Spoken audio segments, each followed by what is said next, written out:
você acha sobre o arrependimento, assim? Teve um caso de um cantor, ator... Lucas Luco. Isso, ele fez o preenchimento, ele se arrependeu. Isso que eu tô falando, gente, é porque tá na mídia, ele tava na mídia. Ele se arrependeu e fez tratamento pra tirar. Existe um tratamento pra tirar? Existe. Bom, vamos falar um pouco da ótica do arrependimento. Tá. Gosto. Eu acho que é muito importante o profissional dizer não pro cliente. Porque ele não tem ideia, a curto, médio e a longo prazo, quais os benefícios e possíveis malefícios que aquele procedimento pode trazer para ele. E não importa qual tipo de técnica que você faça, sempre tem o lado positivo e o lado negativo. Quase que não existe algo que é só positivo, né? Então, se a gente for estudar, a gente vai ver que pode ter ou não. Então, as pessoas não têm uma boa ideia de alinhamento de expectativa de resultado.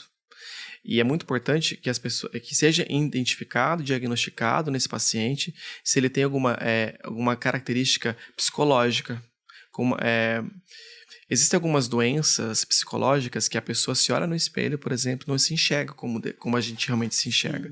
Ou ela está com um hiperfoco em alguma coisa que praticamente ninguém nota, só ela nota, criando até um transtorno obsessivo compulsivo com algumas coisas, que esse profissional da área da saúde tem que diagnosticar. E se caso haja suspeita, tem que ser indicado esse paciente para psicólogo, né, fazer uma psicoterapia e depois de alta fazer o procedimento. Só que quantos profissionais hoje, dentro dessa área, estão preparados para diagnosticar uma doença psicossomática, uma dismorfia, qualquer outro tipo de característica? Esse é um dos grandes problemas. Porque você acha que não é por causa do dinheiro? Você quer atender a expectativa da pessoa. Só que você não identificou através das entrelinhas, através dos trejeitos, através das características, dos questionamentos dessa pessoa, ou até mesmo outros elementos que envolvem a dor dela, que é a alteração ou a melhora de traços faciais, que sejam profundos, se é estético ou se é uma dor psicológica. Então é muito importante isso. Porque quando você tem um toque ou alguma alteração psicológica, nada do que você fizer nessa pessoa vai sustentar ela. Sim. Porque ela vai continuar vendo algo Algum errado. defeito. Não vai ser o preenchimento, não vai ser o botox, não vai ser um peeling ou qualquer outro método que você escolha vai satisfazer ela. Porque o problema não é esse. E ela sempre vai estar incontente, né? Algumas pessoas que têm personalidade narcisista podem ter alguns tipos de característica dessa também, tá? Então eu acredito que esse é um grande problema.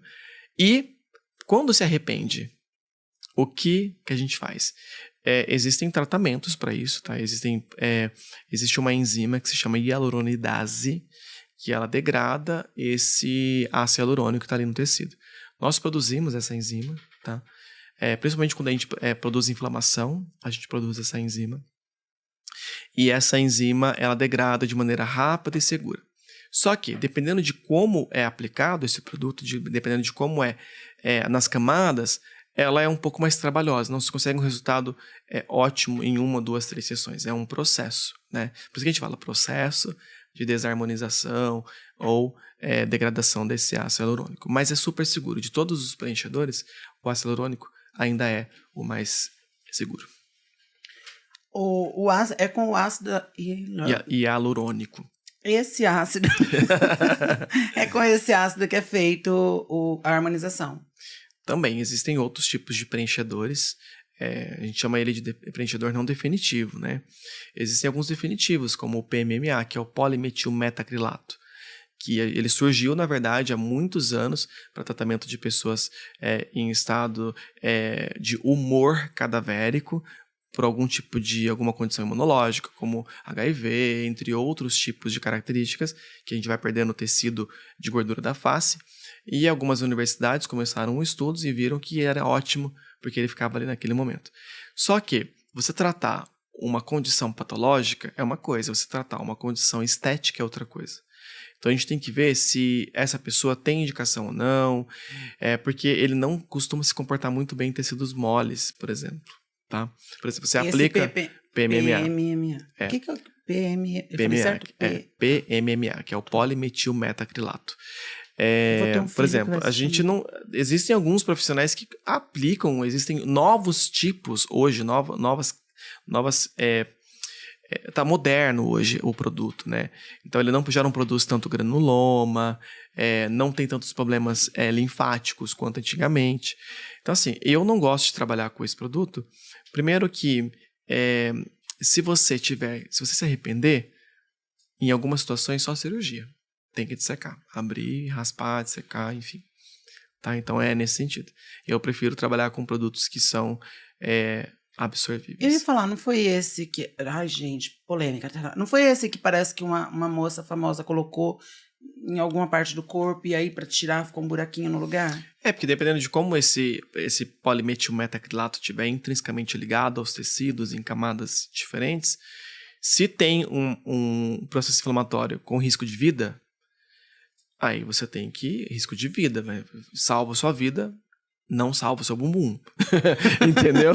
Então, você quer a vida ou o bumbum? Vamos decidir. Então, assim, você quer viver ou você quer o bumbum? Daí é uma escolha bem complexa, né? Então, para diminuir esse processo inflamatório, que pode gerar o óbito, tem que remover o tecido todo. Às vezes até o músculo junto, né? Às vezes, sim. Meninos, você falando sobre... no meio trans nós chamamos de disforia, que quando nós olhamos no espelho e não nos identificamos com a forma, muitas vezes masculina até então, porque fomos criados como meninos, né? E eu tive muita disforia na minha infância e juventude, e eu acredito... Eu também tive. Tive. E eu acreditava que para eu me encaixar socialmente, ser aceito, ter relacionamento, aquela coisa toda, eu precisaria fazer a redesignação sexual, a readequação. E com o tempo eu fui aprendendo a lidar com o meu corpo, aprendi a amar meu corpo e entendi que eu não precisaria. Isso não ia me deixar menos mulher do que quem fez. Só que as cobranças, principalmente para mulheres trans, é muito grande. Então, assim, você não vai pôr um peitão, você não vai pôr um bundão, você não vai...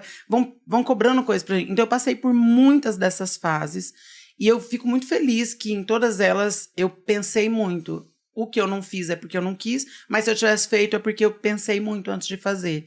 E porque a disforia é uma coisa que eu acho que é muito moda. Houve um tempo nos anos 90 que a moda era bundão. De repente virou bunda menor, mas um peitão. De repente já não era mais nada disso. Você não consegue acompanhar, não é verdade? A não ser que você tenha 150 anos e $1 milhão na conta todo dia, porque...